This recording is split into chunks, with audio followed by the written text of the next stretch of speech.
Aloha. So lovely for me to be at Green Lake again. I was here in, I think, 1964 and 5, and those memories are very fond ones, so I'm just pleased to share this wonderful weekend with you. And I come bringing you the love and admiration of the Baha'is in Canada. You know, the United States and Canada are partners. They are co-heirs of Abdul Baha's Tablets of the Divine Plan.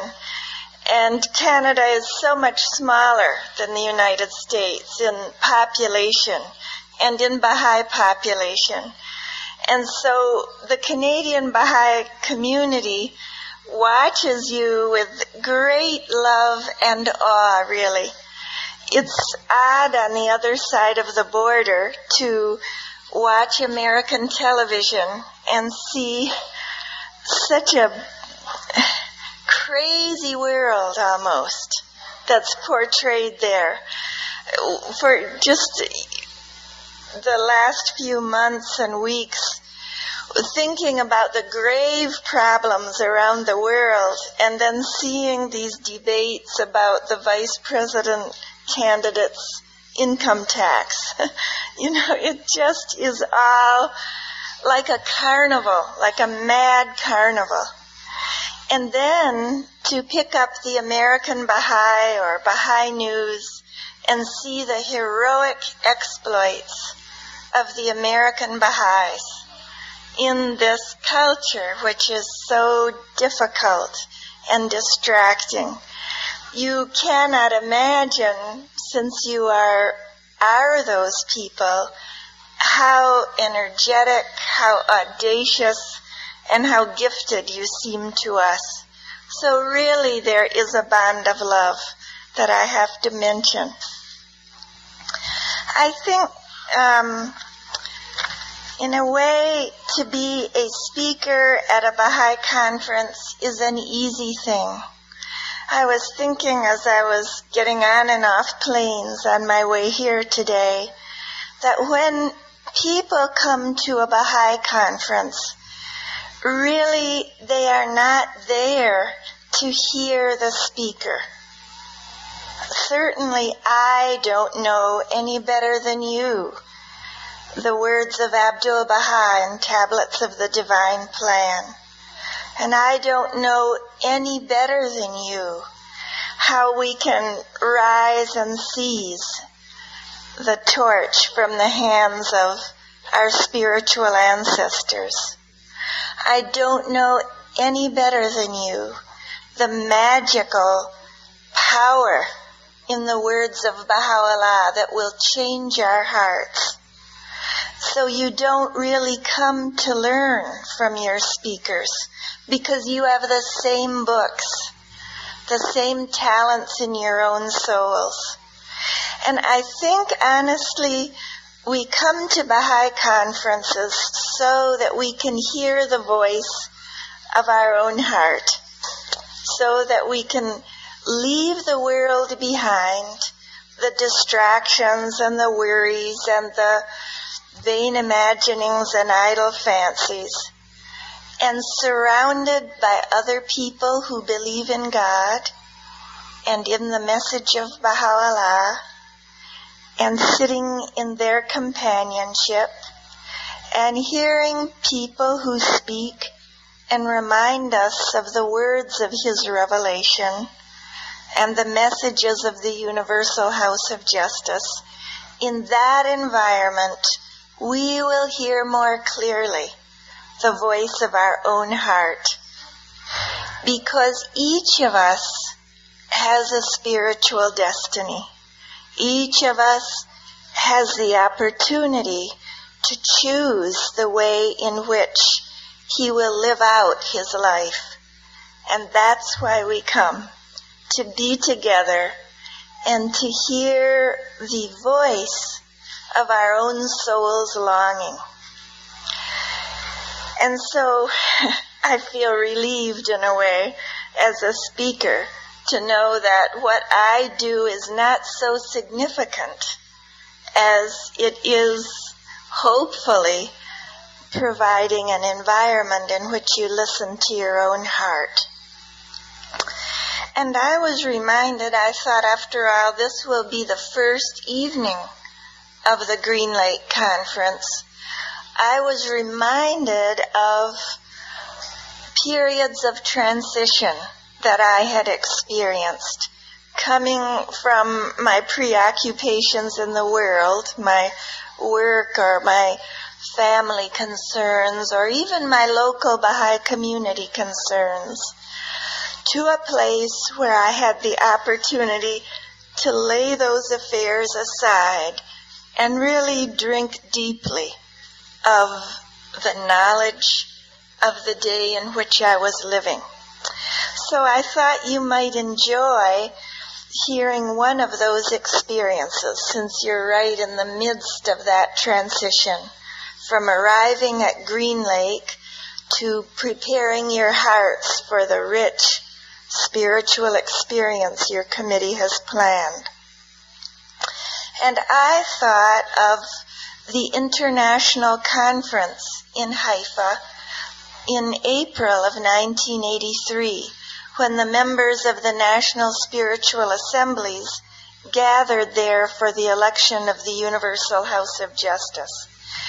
And we literally have a journey to make together this evening to leave a certain logic behind us, a certain level of concerns. And this visit to the Holy Land at the time of the International Convention, it gave me a visual symbol of what it was to leave the world of man and to find the kingdom of the Spirit.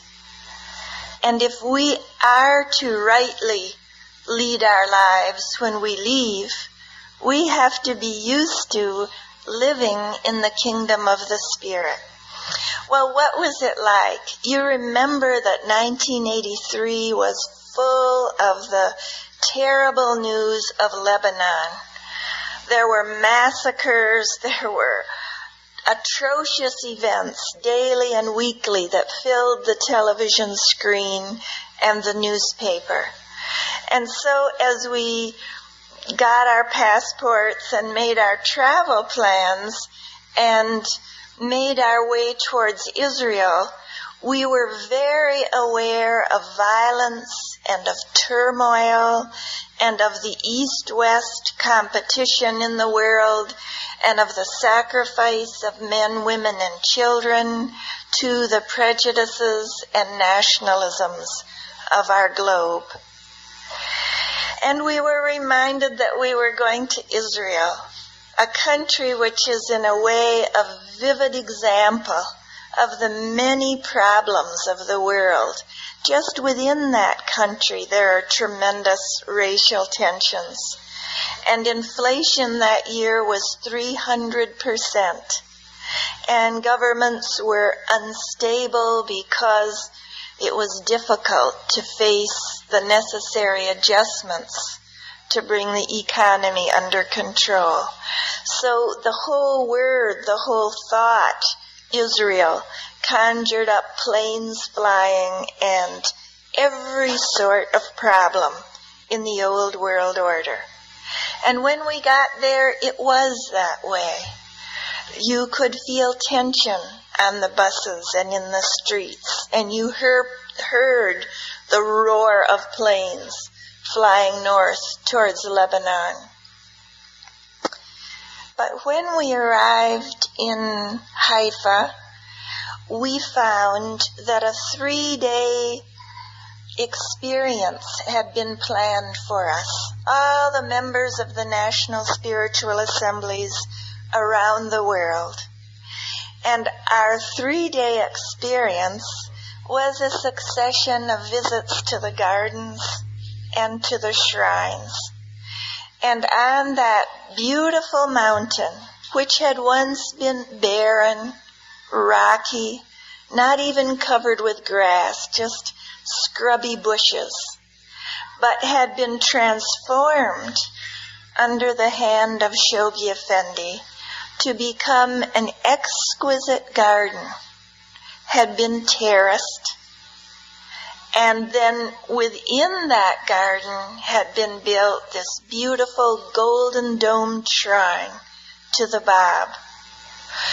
So we left the bustle of the streets and we entered gardens of peace and avenues of serenity. And as we walked there, we saw every nationality. We saw young, youthful NSA members from Africa and Japan. We saw very elderly people from Europe, from South America. It was a garden of humanity. And in this garden, gradually, the tensions of the outside world fell away. And really you could feel your own body becoming relaxed. And that relaxation, it is relaxing to be surrounded by beauty. It is calming to be in an environment of order. And so we saw all the diverse people from around the world leave the tension, the terrible tensions of 20th century society, and gradually get in touch with their souls. If we entered the shrine of the Bab, we remembered that youthful prophet who knew himself all alone in the city of Shiraz, who knew the demands of the message that he would bear. And when we went across the bay to Akka and entered the shrine of Baha'u'llah, we recalled a life unparalleled in hardship or generosity, unparalleled in small acts of kindness or bold acts that announced that he indeed was the King of Kings and the Lord of the Day of Judgment. So we were becoming immersed in the world of the Spirit, the inner reality of life on this planet. And then we came back to Haifa, and we approached on the third day the seat of the Universal House of Justice. And really we were all simply awestruck, because that building is incredibly majestic. As you come up Mount Carmel, the road you're on curves, you come around a curve, and suddenly the building is there. And the building exudes a kind of power and majesty. You feel it. How much more would you feel it if you were with the members of the National Spiritual Assemblies from around the world, walking up the steps to go inside for the first international election to take place in that building? We were gathered on the ground floor, a very large room, and the meeting was called to order by Rahia Khanum. And she spoke to us just before reading the prayers that would begin the election in a very serious, natural, and heart-to-heart way. And she said something that she told us to share with everyone. So I'd like to tell you about that. We had been sitting in this large room, aware that up above us was the dome of the seat of the House of Justice, and all around us were the representatives of the whole worldwide Baha'i community. And it was just awesome. She said, "You members of National Spiritual Assemblies, You are here together. And I want you to stop and think that this building is your buildings. The shrines you have been to are your shrines. This universal house of justice that you are going to elect is your universal house of justice. And when you leave, I want you to go back and tell all the Baha'is in your country this thought, this reality. This world center belongs to them. It is theirs. And it is necessary now that each of you and each of them says this in their hearts. Baha'u'llah is my manifestation of God, and I am His. And if I were the only Baha'i, if I were the last Baha'i on the face of the earth, I would be loyal to him all the days of my life. Well, needless to say, this was a sobering message because we knew the instability of the world. We knew that none of us could predict what the greater plan of God would hold for the nations and peoples of the planet. And Amatul Baha Rahia Khanum was calling on us to acknowledge in our hearts as individuals and to tell the people, the believers in Baha'u'llah and the countries from which we came, that they too had to reaffirm that individual link between their own hearts and the heart of Baha'u'llah. This sacred cord had to be firmly grasped in our hands. And then whatever the larger plan of God should bring, we would acquit ourselves with honor as His followers. Later in the conference, we were given by the Universal House of Justice their Rizwan message. And I think the first two sentences in that are powerful. They're like the opening chords of a great symphony.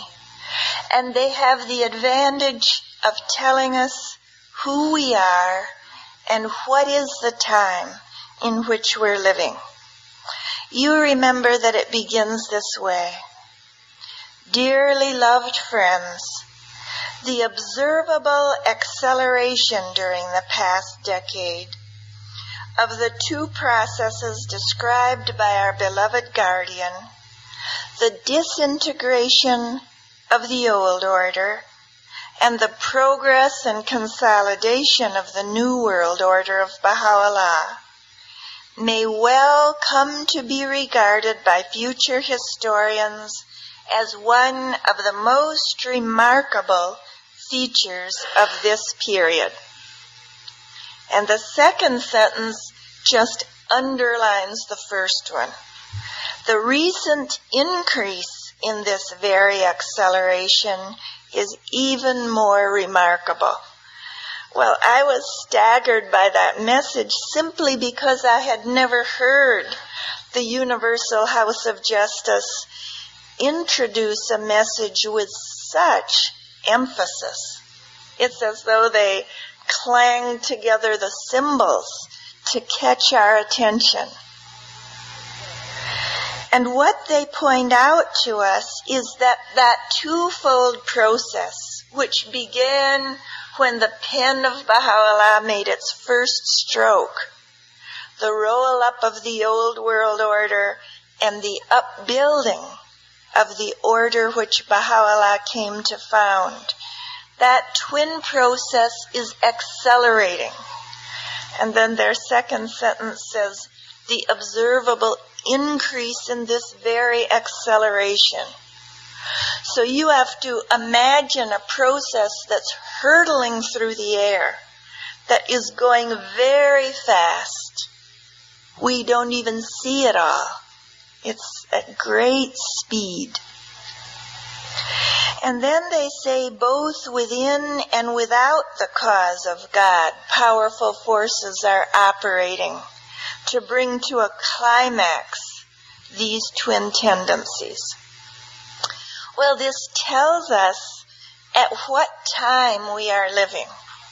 We are living when both of those processes which Baha'u'llah founded, the collapse of a decadent civilization into chaos, into lawlessness, into terrorism, into crime, that is going faster. And we live in a time when the build-up of Baha'i institutions, of Baha'i heroes, of Baha'i teachers, of Baha'i saints is going at a faster rate.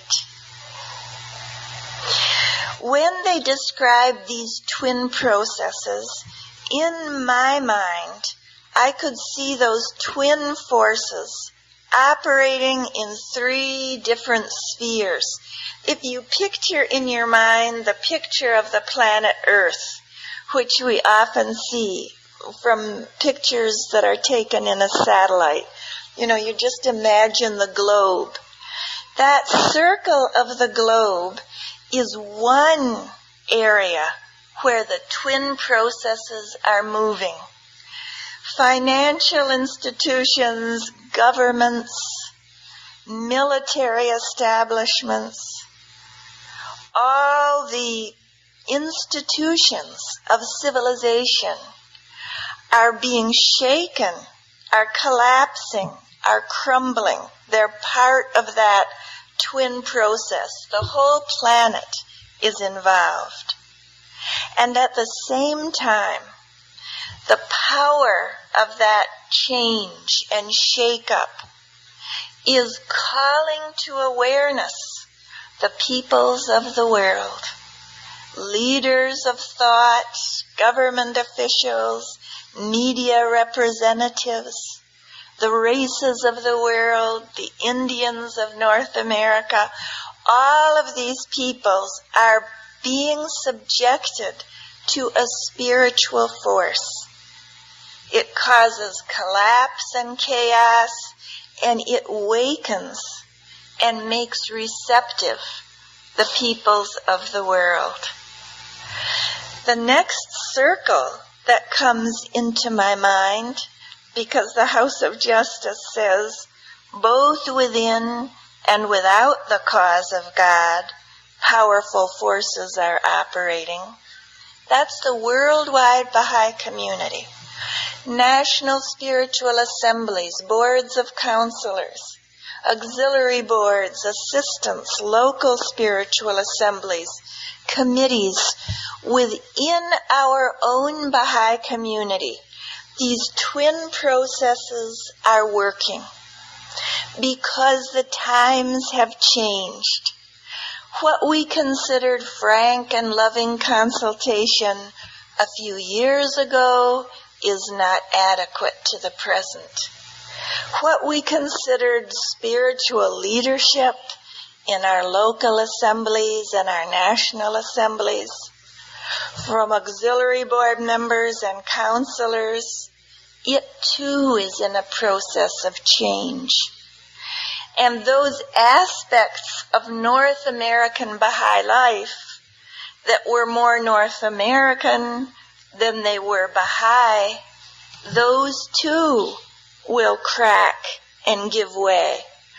If as a culture we have enjoyed admiring beautiful personalities. You remember Jackie Kennedy, the queen for all time. Can you imagine how many newspaper articles have been written about Elizabeth Taylor? It would go from here to the sky. If we've been infatuated with personalities and glittery people inside the Baha'i community, that will have to give way. The twin processes are at work within as well as without. And so as Baha'is, we have to be alert to that, expect it, and make ourselves the servants of growth, not be afraid of change. And then there's an inner circle, the small one in the center. And to me, that is the individual heart of each Baha'i. Because the world has these two forces. The Baha'i community is affected by these two forces, growth and disintegration. So too in our own hearts. We will be forced by tests, by challenge, by longing to serve Baha'u'llah at this time in the midst of the dark heart of the age of transition. So each one of our hearts, if we're spiritually alive, will feel the cracking of old formulations of what it meant to be a good Baha'i, of comfortable attitudes about what it meant to teach the cause of God. In all three spheres, those twin processes are at work, accelerating, moving quickly. And if you would like to know what the rhythm of that movement is, I think it's the drumbeat of the executioner in Iran. I think it's the drumbeat of religious fanaticism, prejudice, cruelty gone mad that imprisons, exiles, tortures, and executes. We are one Baha'i community in this world. And if the Baha'is in Iran are undergoing unprecedented, in our time, torture and execution, we may be sure that if we are their spiritual brothers and sisters, we should feel something like that. We should feel some pressure like that. When I thought of these twin processes, I thought, yes, of course they're there. And we would have known they were there, and we would have known that our own heart would be one of the arenas where they would battle, just from reading the hidden words of Baha'u'llah. Because the pen of Baha'u'llah addresses us in two ways. He says to us, O Son of Spirit. And he says, O heedless ones. He says, O Son of Being. And he says, O children of negligence. He says, O companion of my throne. And he says, O bondslave of desire. We are both of those people. We have an opportunity to be a companion of his throne. We have a temperament towards being heedless, negligent, and in chains of our own desires. Sometimes when we look at the world and when we think about the chaos and the terrorism and all those symptoms of the roll-up of the old order, it's tempting to wish we could get away. We could go somewhere where it wasn't going to be so bad. When I was thinking of that, I thought, well, where shall we go? To the remote security of the Falkland Islands? To the quiet, fertile green jungle of Nicaragua? To the backwardness and peace of Afghanistan? To the sunshiny beaches of Lebanon? You see, we're living right in the time the Bible spoke of when he said it's no place to hide. You want to enter into the rock, but there's no place to hide. The world is a spiritual battlefield, and it's simply a reflection of that spiritual battle that we see in the battlefields all around the planet. But I think we don't really want to hide anyway. We don't really want to get away anyway. Not when Shoghi Effendi has called the American Baha'is the spiritual descendants of the Dawnbreakers. We can just remember one of them. We can think of Mullah Hussein, a student of religion, who went to study for years from professors who could teach him the inner meaning until he came to Shiraz, until he sat with the Bab and heard the announcement that the Bab was the promised one.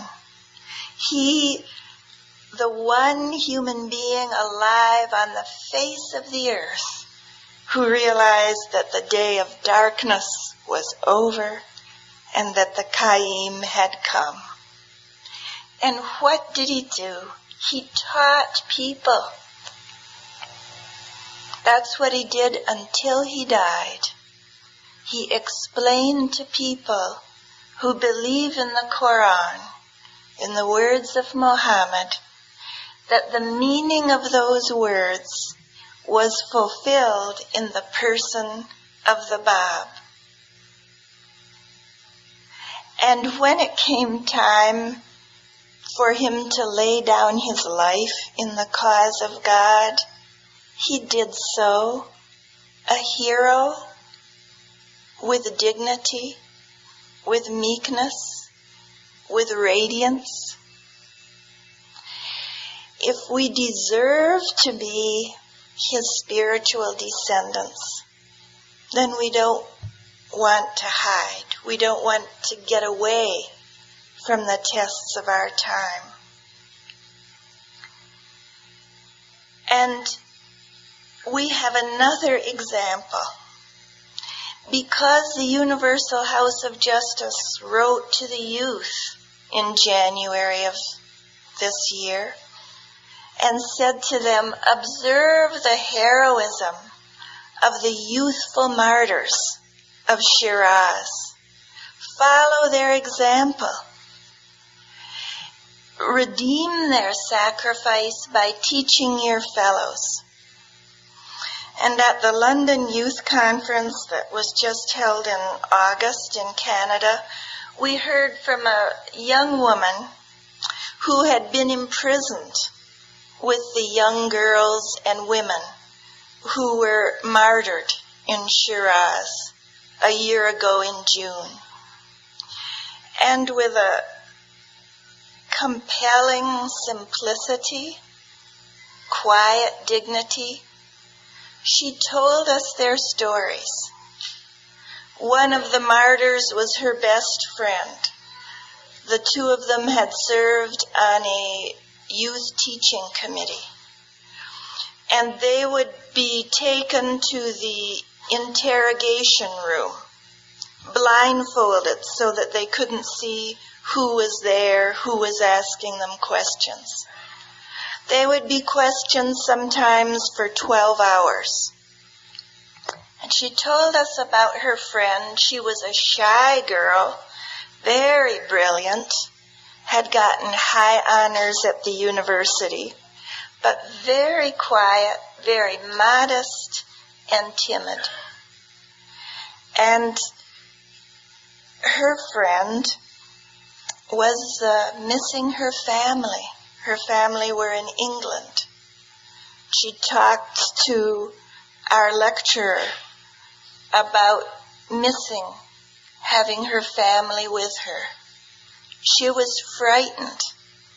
Sometimes they held hands all night and talked to each other to give each other courage. And she said one time her friend returned from the interrogation, and she said, "I think I have done well."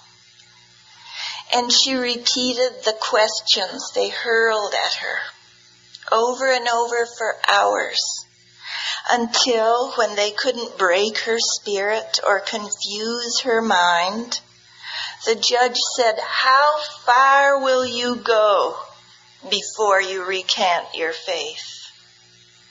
And she said, "It is my prayer that I will go as far as laying down my life."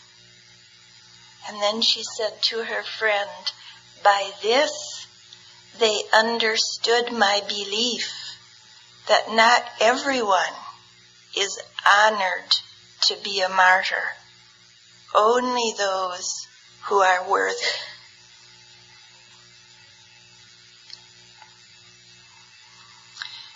The heroism of the Baha'is in Iran beckons us.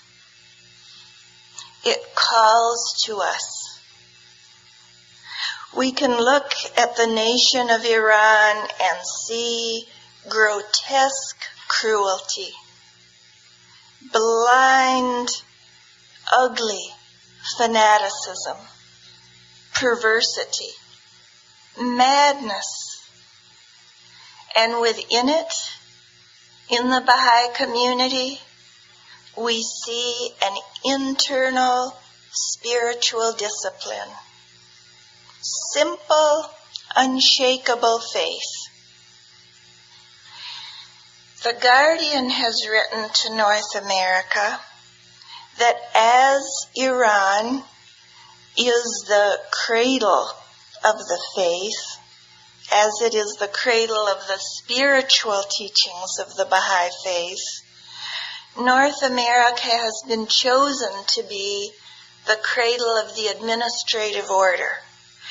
As the Baha'is of Iran have been summoned out of a society of religious fanaticism and decadence, the Baha'is of North America are summoned out of a society of deadly materialism.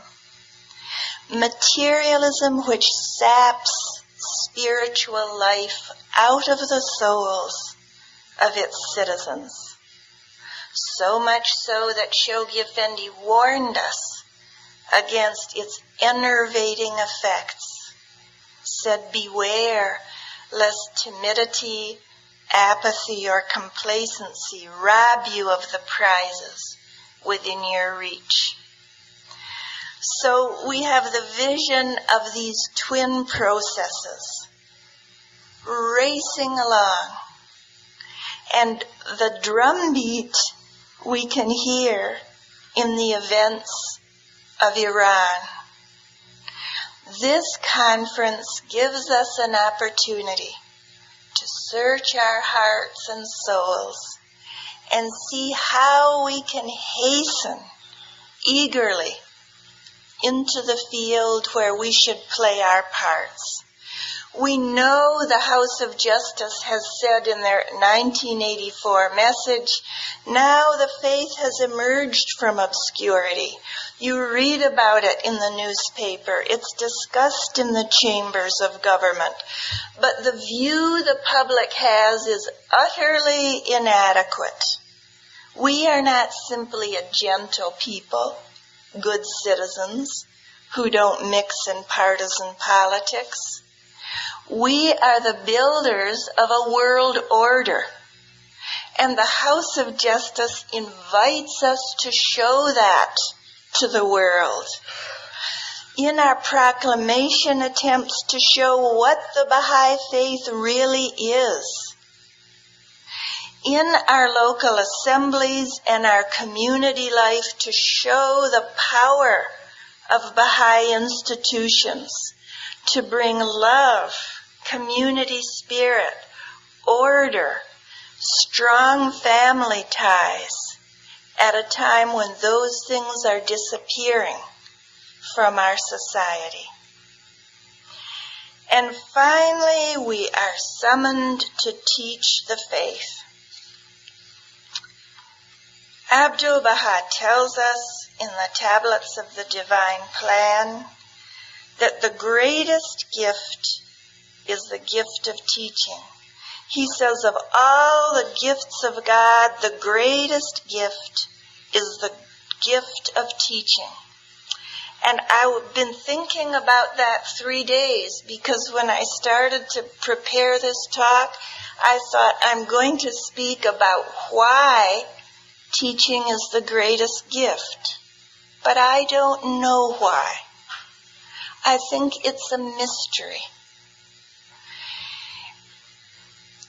How should I say this? You know, none of us knew, none of humanity knew in the middle of the 19th century that it needed a messenger of God, a messenger of God who would proclaim world order, world peace, the oneness of humanity, the equality of men and women. We don't understand the spiritual needs of man or the response to those needs until they are revealed to us. We simply know that God Himself and His manifestation is first and foremost a teacher. Humanity is blind, stumbling helplessly in a dangerous and darkened world, and then God sends a manifestation who spends His life, who sacrifices everything to teach humanity that they are spiritual, that there are laws and practices they can follow. And then they can be reborn from the condition of heedlessness, of negligence, of being a bond slave of desire, to become a son of spirit, a son of being, a companion of the throne of God Himself. If they choose teaching, and they tell to us that the greatest of all gifts that they have given is that gift, then we should, with the spirit of the martyrs of Iran singing in our hearts, rush forward to teach. And as we do that, we will be fulfilling the wish of Abdu'l-Baha. I'd like to close with his words, and I think probably be nice to have a few moments of silence after that, because your heart is waiting to tell you how it would like to respond to his longing. This is what Abdu'l-Baha wrote to North America in Tablets of the Divine Plan. Oh, how I long that it could be made possible for me to travel through these parts, even if necessary on foot and with the utmost poverty. And while passing through the cities, villages, mountains, deserts, and oceans, cry at the top of my voice, Ya Baha'u'llah Baha, and promote the divine teachings. But now this is not feasible for me. Therefore I live in great regret. Perchance, God willing, ye may become assisted therein. Well, friends, I know that you and I both know it is impossible at this time to say any words. Our hearts are speaking more deeply than anything that the tongue can utter. So I'd just like to say a few brief thoughts. Really, we have been blessed beyond measure. Here we are on this weekend, in the midst of a world that is collapsing and dark and shattered and despairing. And we're gathered on the shores of this beautiful lake. And last night we experienced a festival, an explosion of spiritual power that astonished our souls and really stunned our hearts. I was brought back to the memory of my pilgrimage in 1959 when I was walking on paths and gardens in Mount Carmel, paths which Shoghi Effendi had laid out, and I was putting my head on the threshold of the Shrine of the Bab in the building that Shoghi Effendi had designed through the architect, hand of the cause, Mr. Maxwell. 1959, I was surrounded by 9 hands of the cause of God, grief-stricken, broken-hearted, loyal, devoted, serving, carrying the cause of God from the passing of Shoghi Effendi to the triumph of the election of the Universal House of Justice. And there, maybe for the first time, I felt my own soul like a tiny thimble under a waterfall of bounty, able to catch the tiniest bit. And that is how I felt last night when I sat with you in the audience, just watching a panorama of the greatness of Baha'u'llah. It began with the presence of the hand of the cause, Mr. Kadem. Mr. Kadem was chosen to be a hand of the cause of God by Shoghi Effendi.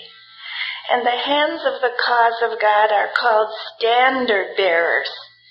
It is their function to hold aloft the banner and the army of Baha to follow that banner, so we know which way to go and we know who we are.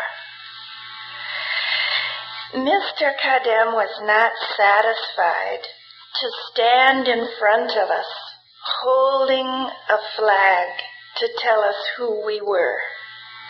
No, he did something far different from that. And he reminded me then of the generosity of Shoghi Effendi. We, the American Baha'is, are facing a great spiritual challenge to respond in our hearts to the fact that our brothers and sisters in Iran are tortured and executed for this faith we also serve. How can our hearts respond to that fact? Now you remember the example of Shoghi Effendi when the Baha'i world stood before the fact of the Master's passing, trying to absorb that experience. And he wrote letters to us, the sign of God on earth, signed, your true brother, Shoghi. And so too he wrote at the passing of the greatest holy leaf, your true brother, Shoghi. Last night, not standing in the distance in front of us, holding aloft a banner, the hand of the cause of God took us by the hand, lifted us up to the heights of enkindlement and rapture as he shared with us the moments when his own heart surrendered itself to the spiritual ecstasy, an ecstasy gained by one of Iran's martyrs in the last moments of his life.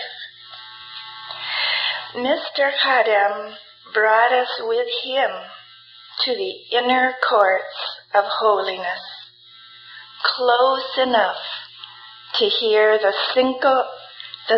silken rustle of the robes of holiness, to sense the very presence of the blessed perfection. He followed the example of Shoghi Effendi, who called himself our true brother.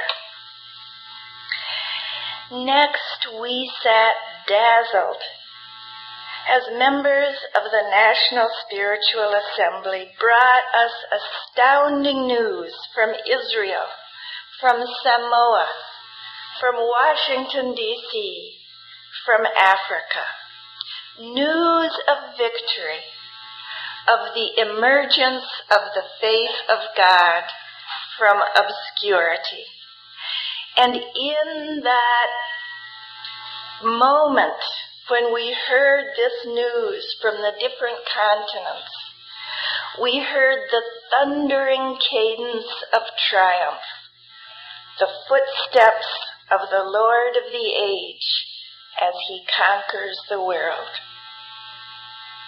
Now, sitting in our seats in that audience, we had to wonder, how did we arrive here at this moment in history?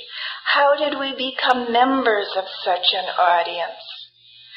Where else could we hear the tones of spiritual rapture that we heard from the hand of the cause of God? All the peoples of the earth are struggling through thick darkness, looking for one glimpse of spirit. Turn on your radio Sunday morning. Listen to a television program during gospel hour. You will hear the so-called holy men of the world. You will hear the sound of the croaking of the raven, the hollow sounds of defunct ecclesiastical orders, while we listen to the melody of the nightingale. And compare the National Spiritual Assembly to the governing bodies of the world. These members stood before us, the chairman weary from visiting a Baha'i teaching project in Montana. He went there to be with the soldiers in the field. He was following the guardian's description of administrators as servants, servants of the teachers. servants of the troops, waging a battle to enroll new troops to the army of Baha. How did we come here? We came because the Bab addressed the peoples of the West, because that youthful martyr prophet called out to the peoples of the West to arise and become spiritually awakened. We were here to listen to the Hand of the Cause of God and a National Spiritual Assembly, because the pen of Baha'u'llah ordained the spiritual conquest of the planet, founded his own institutions, which would be the channels of his power in the world, and from the prison city of Akka, in his most holy book, decreed that the presidents of the Republic of the West should bind the wounds of the broken and stay the hands of the oppressor. It is the pen of Baha'u'llah that has conquered the world. And we came here because when the center of the covenant, the mystery of God, Abdu'l-Baha, was released from 40 years of imprisonment, though advanced in age and worn by trials, he journeyed to the West. He crisscrossed the United States. He visited Canada. He called out to a provincial, materialistic, complacent people, sowing the seeds and bestowing spiritual capacity. Such a spiritual capacity that when he returned to the Holy Land, he could address the American believers with the tablets of the divine plan. He could appoint them to be the vanguard teachers for the entire planet. He could appoint them to be the spiritual descendants of the Dawnbreakers. And he could raise up hands of the cause like Louis Gregory, whose place would later be taken by a legion of Black American Baha'is. And there was a response to those tablets. There was a Martha Root, single, alone, of modest means, who would circle the planet many times, who would win the allegiance of royalty in response to Abdu'l-Baha. We are in this audience because our beloved guardian Shoghi Effendi built institutions, nurtured our National Spiritual Assembly, called into being our local spiritual assembly, persuaded us of our high destiny, and so captivated our hearts that when in 1953 he announced the World Spiritual Crusade, people volunteered to go out to countries they had never heard of. They didn't know how to spell them. They didn't know anything about the conditions. But so enamored were they of Shoghi Effendi that they went and they taught. And then 10 years later, heartbroken that during that period we had lost Shoghi Effendi, we could see the members of the Universal House of Justice, the supreme institution founded by the pen of Baha'u'llah, stand before us in London and make us safe again. Make us again sheltered under the infallible guidance of the pen of Baha'u'llah. And so we can see that each generation of mankind is faced with the same question. When they hear the call of God, will they respond or will they deny? Will they arise to action or will they slumber in heedlessness? A world of people did not respond to the Bab. A world of people ignored the voice of Baha'u'llah.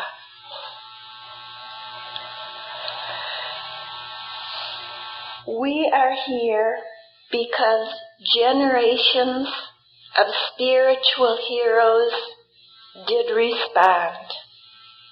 We are brought here because of the love and obedience of the Dawnbreakers, of Mullah Hussein, of Qudus, of Tahira. We are here because of Martha Root, because of Horace Halley as the Secretary of the National Spiritual Assembly, corresponding with the Guardian, raising up these institutions. We are here because the hands of the cause of God were not numbed and paralyzed by their grief. They were made steadfast, and they carried us from the passing of Shoghi Effendi to the election of the Universal House of Justice.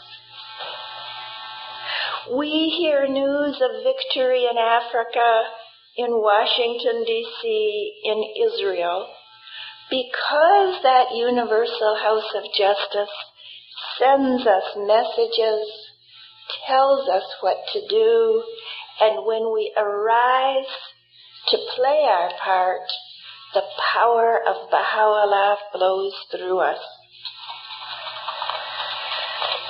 Now is our time. We're in this generation. We too are hearing a call. We too have to consult our own hearts to see whether it will be service, heroic action, or heedlessness. One of our calls is for proclamation. The House of Justice has said the newspapers of the world are printing items about the Baha'i faith. They call us gentle people, good citizens, non-political group. And the House of Justice says this vision of the Baha'i community is utterly inadequate. And they call upon us to arise, to use the receptivity in the media to proclaim the true character of the faith of God, the true character of the revelation of Baha'u'llah, the sole refuge for a dying humanity. One of our challenges is to respond to that call, to use this moment in history to proclaim the true nature of Baha'u'llah's teachings. A second call, arise and teach. Confident of the power of Baha'u'llah, working in the despairing conditions of our society, proclaim his message to all strata of society. Raise up avowed supporters of this faith. Teach the cause of God. This is the greatest gift. Teach it with audacity and assurance, as becomes a generation of Baha'is who have seen the heroic march of his cause. Third, members of the most materialistic society in the world, sacrifice and wipe clean this $1,800,000 debt for the American Baha'i community.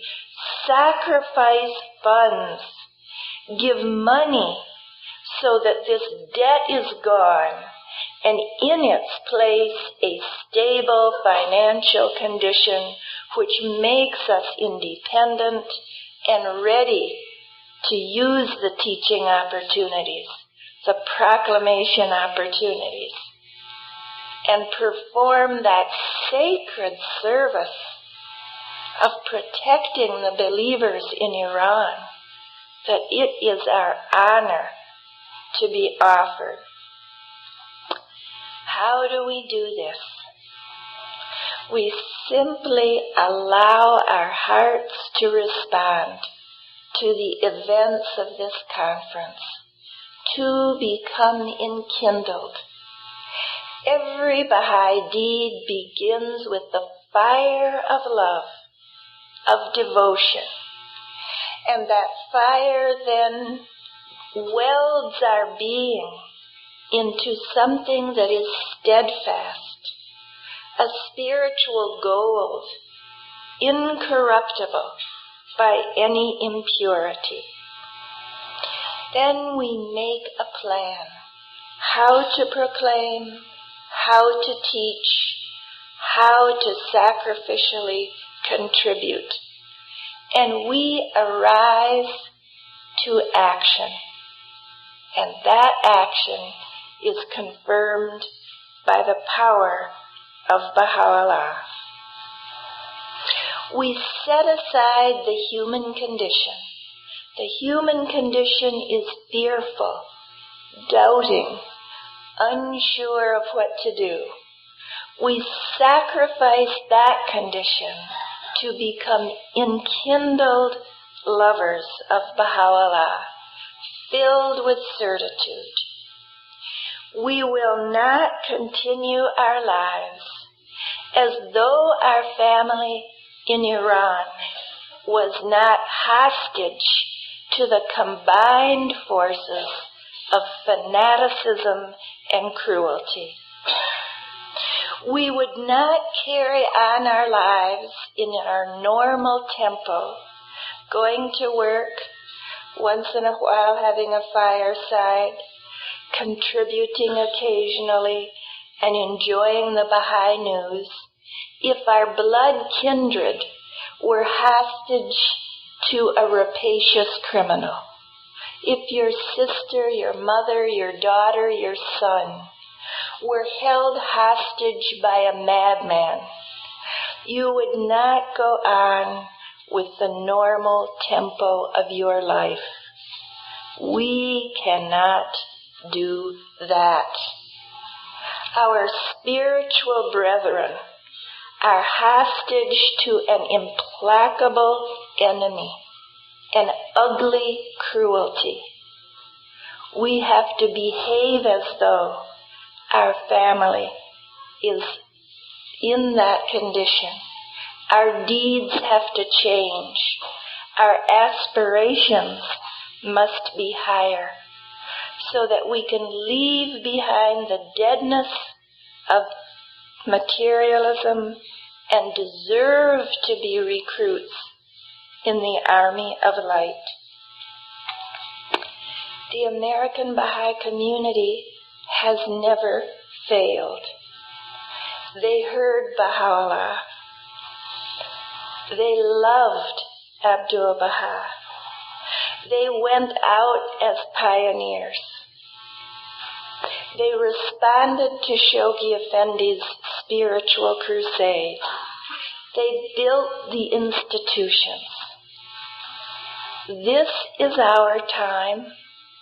This is our challenge. We are already enkindled. The spiritual power of this conference has ignited a flame in our hearts. And so, in closing, Let's not interrupt the mood of our hearts with applause. Let's rather join together so that we have a power of unity and listen to the words of Abdu'l-Baha, one of the teaching prayers which he wrote in Tablets of the Divine Plan. And let's find in that moment of prayer the direction which our enkindled hearts must take, the actions which we can arise to perform in proclamation, teaching, and sacrifice to the fund. So just close your eyes, consult your own hearts, and we'll have the words of Abdu'l-Baha.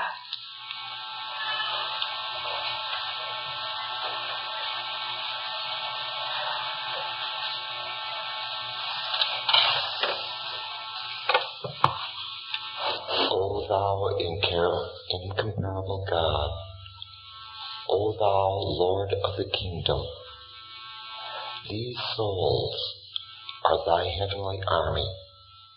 Assist them, and with the cohorts of the Supreme Concourse, make them victorious, so that each one of them may become like unto a regiment, and conquer these countries through the love of God and the illumination of divine teachings. O God, be thou their supporter and their helper, and in the wilderness, the mountain, the valley, the forests, the prairies and the seas, be thou their confidant, so that they may cry out through the power of the kingdom and breathe of the Holy Spirit. Verily, thou art the powerful, the mighty, and the omnipotent, and thou art the wise, the hearing, and the seeing.